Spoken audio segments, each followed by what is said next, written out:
have to do in the future to protect our pilots and to protect their ability. What we have done is to show that we are prepared to change the strategic.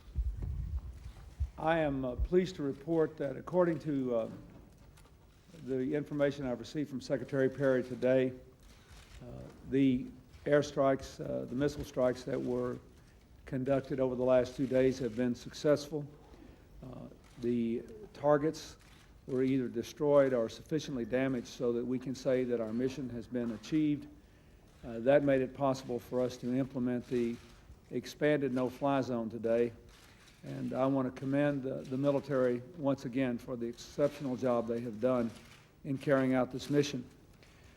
Now, what has happened is that this has changed the strategic situation, particularly in the southern part of Iraq, which Saddam used as a staging ground for his invasion of Kuwait, and then in 1994 for the massing of his troops near the Kuwaiti border. He is strategically worse off than he was before these strikes began, and I am satisfied that this was an appropriate, measured response. Obviously, we can't predict entirely what Saddam Hussein will do, but now he knows that there is a price to be paid for stepping over the line that the United Nations resolutions imposed. Kuwait, and then in 1994 for the massing of his troops near the Kuwaiti border. I have received the reports of the explosions. I do not know anything about them. I can tell you that they are not the product of any action that we have taken. President, with the lack of public support from the former coalition partners, and does that mean that the coalition is dead? I don't think it's dead. I think quite to the contrary. We have received a good support from the British. The Prime Minister of Canada called me last night. The German Chancellor issued a strong statement. I think that our Arab partners clearly understand what we were doing and what the risks are.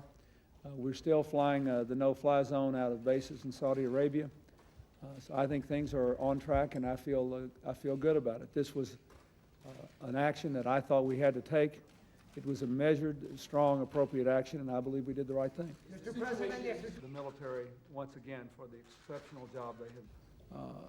There was a fixing on one of our planes that occurred from a site north of the 33rd parallel, but it does not. We believe we can fly this expanded no-fly zone now. It gives us an attempt to measure, or it gives us the capacity, to measure what he's doing all the way up to the southern suburbs of Baghdad. Received good support from the British. The Prime Minister of Canada called me